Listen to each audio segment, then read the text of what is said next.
It is criminal, actually. Yeah. I think it's literally criminal because in this particular case, I believe it is a repayment for a bribe of the son of a sitting U.S. president. Oh, absolutely. 100%. Both parties, let's just be honest. But dude, Democrats and Republicans, if there's one thing they agree on right now, okay, the worst ideas are bipartisan. Yeah, but that's not the people. Well, the people need to step up and do something I about agree. it because I'm the only person on that debate stage. I agree. I'm on there with 8 Republicans, and I'm 1 out of 8 on that stage, standing for what you and I are saying. So the people better rise up and make this happen. Particularly what I think is going on, this weird thing in the United States, I don't know where you are on this, but the weird religiosity around Ukraine, I think is... Oh, we got it. I think it's fucking absurd, I've been taking bro. a lot of heat for this. I know. I think it's absurd. We shouldn't be... Look, man, go to San Francisco. Go to Los Angeles. Go to Maui. Go to downtown St. Louis. Yeah. Go to all these cities. The fact that we're sending a fucking dollar to anyone else is absurd right now. It is criminal, actually. Yeah. I think it's literally criminal because in this particular case, I believe it is a repayment for a bribe of the son of a sitting U.S. president. Oh, absolutely. 100%. But the reason, then that begs the question of why the Republicans are going along with it, and it is this deeper muscle memory that we have built dating back to the Iraq War that you make up for your own insecurity at home by projecting an artificial strength abroad, fighting a war that you're destined to lose, but then just define it after the fact as though you won. Do you think that's what it is, or do you think it's that these dudes are on fucking payroll, man? Well, they're on. I mean, yeah. I mean, so the Democrat they're machine, not us. Like these guys the are Democrat writing a machine is check definitely on yeah. payroll. There's a lot on the Republican side that are on payroll That's too. right. Actually, just look at some of the other, look at some of the other candidates, who's donating how to they've their made political money. campaigns. Or who gets to be a military contractor after their short stint in the UN, right? And goes from being in debt to making $8 million, operating a military contractor and being on the board of Boeing to Lockheed Martin to you name it. So that's like 75% of it. But I believe in getting to the truth. And it is weird, I have to tell you, unless there are facts I don't know, there are donors I've lost, like potential big backers and donors. That's supposedly what you need to win a presidential race, but it is what it is. I'm going to stick to saying what I believe.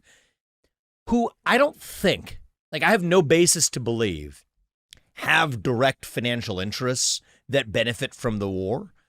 And yet, the one position, the third rail, that stops them from being able to support me. They love my, domestic policies and deregulation and shutting down administrative state. They'll get me behind all that. They'll be with me on the anti-woke message. But when I tell them we're done paying to defend an invasion across somebody else's border when we have an invasion across our own southern border here at home, to say that, no. This is the third rail. I can't support you with that kind of position on Ukraine. At first, my reaction is, definitely the Biden family's compromised and this is a repayment of a bribe. Right. Even many of the neocons in the Republican establishment, these are people who are looking, in the name of running for president, their next board gig on Lockheed Martin or Raytheon or whatever. But there's a subset of people, very wealthy people, that don't need more money, and I don't think are directly making money off this war, but have this still imperialist bone in their body that they just can't let go of. Yeah. And I think it relates to a sort of ego deficit, actually. When you lose your true sense of self-worth, you start actually creating your sense of self-worth from artificial things. And this idea that I'm at the top of the food chain in the United States of America, it better darn well be the country that's projecting its strength through fighting foreign wars somewhere that I'm not going to go to. Yeah. That my kids aren't going to go to. Yeah. But that somebody else's kids are. The peasant class kids, they're going to go fight these wars. To make me feel like I can flex my muscle while I'm at the beach house. Yeah. I think that there's an element of that. Like if we're getting, I can see that. It's like not when just you see the Lindsey conspiracy; Graham it's a go there. psychology. Totally. Yeah, you totally. see Lindsey Graham go there and say the best money we ever spent was killing a bunch of Russians. Yeah, bro, that's bullshit. And Americans don't feel that way. Americans don't feel that way. No way. We're over here like, you fighting this war, bro? Like, you gonna go fight this? Like, nobody wants this. I'd send Lindsey Graham to the front lines. Yeah, they all deserve to go to the front lines, bro. They believe in the war. Hey, listen, let them stand for it. I totally agree with that. All right, I'm liking you more and more. All right, let's be real. It's the truth. I'd give Lindsey Graham some credit if he were willing to go, teach him how to go teach him how to operate those weapons, do it on the front line. Yeah, Dude, I'd send him for that. He does have a commission. Like I think he's Air Force Reserve, Army Reserve. He actually has. Well, he's definitely in favor of. He said it's the best money we've ever spent. I think it's the best foreign trip we'll ever send a U.S. senator on. It's actually. the best money we ever spent. I'd pay for his flight to go out there. Yeah, this fucking dude. Look, dude, these guys are literally treating the American people as if we are the ATM for their conquests and their bullshit deals that they're doing all over the world. Well, we are their ATM. Yeah, though. I know, bro, Yeah. but why are we sending, like, not only do we pay half of our income to these people, and when we add it up, let's be real, it's more than half, all right? That makes us slaves. These people are sending your kids and your sons and your daughters in the name of this patriotic delusion to go die.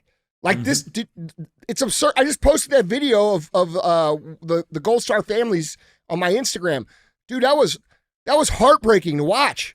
Like, how can you watch that and not understand what these people think of us? Like, when I say us, dude, I come from the same class everybody else listening here. I'm not part of their team, right? I might have a couple dollars. You know, Vivek's got a few dollars.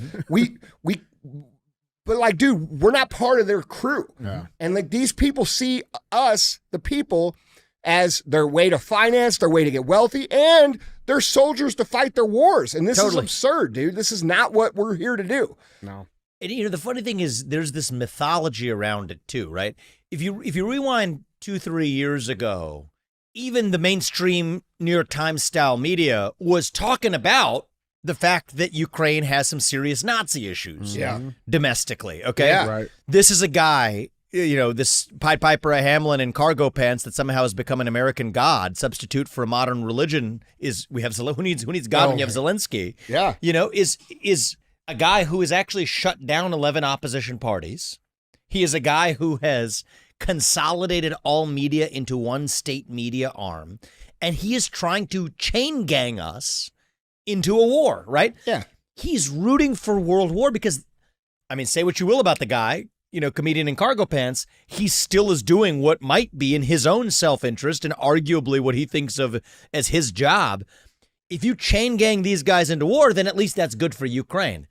But the problem is, in some ways, it's not even, I mean, I could complain about Zelensky and point to all of his hypocrisies all we want. It goes back to that question. Easy to point the finger at the other. What the heck is going on in this country that makes us fall for this trick? Right? We say we had the 1994. I don't think people are falling for it, bro. We're not. But yet we have put in class, both parties, let's just be honest. Yeah, but dude. Democrats and Republicans, if there's one thing they agree on right now, okay, the worst ideas are bipartisan. Yeah, but that's not the people. Well, the people need to step up and do something about it because I'm the only person on that debate stage. I agree. Who, I mean, I'm on there with 8 Republicans, and I'm 1 out of 8 on that stage, standing for what you and I are saying. So the people better rise up and make this happen, or else we have a farce of 2 different political parties who we claim are vehemently disagreeing. You can have a pissing contest about who's more anti-woke. That's a sideshow compared to where we're actually sending our actual dollars. So yeah, better be an uprising, which is what we need in this country. Listen, dude, you're a business guy. How many lawyers have you been around? A lot, right? Many lawyers. We all know the game with lawyers, and the game with lawyers is very simple. They pretend to be enemies. They go play golf, and they talk about how they're going to f*** you out all your money. Yes, it's actually a good point. That is the whole game. It's actually a good point. You know what they say when you get a lawsuit? Hey, do not call the other guy. No, I know. No matter what you do, don't call him. And then you know how you solve shit? You call the dude. I know. Yeah, exactly. And it saves you millions of dollars because you disintermediate the middle class. You know who else is like this? Actually, this is a new one that my eyes got open to. The world of political consultants, actually. They like that too, right? Oh, totally. Yeah. It's just go talk to so and so. It's just mercenaries, right? In the middle, Salesforce. And so yeah, totally. Yeah, and so the guy who are running some of the big super PACs of the other guys will be like, 3 weeks before is like at my house, like, still have a text message relationship, pass along stuff. Yeah. It's a game. Yeah. It's a farce. Yeah. It's a bunch of mercenaries. And they're backstabbers too, bro, because the minute you don't go with them or the minute you don't promote, they're all of a sudden they're sending a press release out Leaks. about Yeah, dude, exactly. It's vicious, dude. People don't get that. And so it's a good point that in a certain way that's kind of what's going on at the governmental level as well. But anyway, I do think this will be what separates the boys from the men in the Republican Party is our willingness to defect from the super PAC puppet class on the question of Ukraine right now. And if it's not Ukraine now, it'll be some other war. It was Iraq before, it'll be another one tomorrow. What's that? Taiwan and China. Taiwan. I mean, listen. look, I think that the things I've said, I mean, they're they're raining arrows on me right now for a reason, but I'm speaking truth. Yeah. And you know what? And I'm not just isolationist for the sake of being isolationist. If somebody's attacking us on our turf, you know what? I'm not okay with the Chinese spy balloon flying over half this country. No. Okay, if you're going to attack the homeland, compromise our actual sovereignty on the homeland, you better have hell to pay for it. But the irony is we look the other way when that's happening right here at home. We're in a modern opium war, which I think is also a big problem. That's a big part of intentionality of, it's not drug addiction, it's fentanyl artificially laced into Percocet that gets sold via Snapchat. It's coming from Wuhan to Mexican drug cartels. These are issues that I'm very open to talking about how we handle. But we're deflecting that instead by focusing on two thugs fighting it out. Well, let's be real, dude. Let's be fucking real. First of all, Zelensky is a puppet. All right, he is the front man for the World Economic Forum, global communist movement.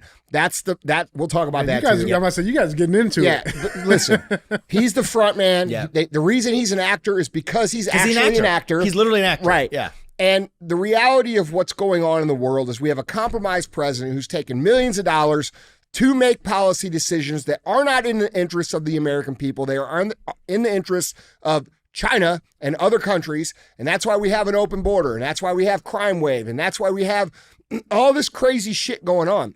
This family sold out U.S. foreign policy for them to get rich. Yes. And that's wrong.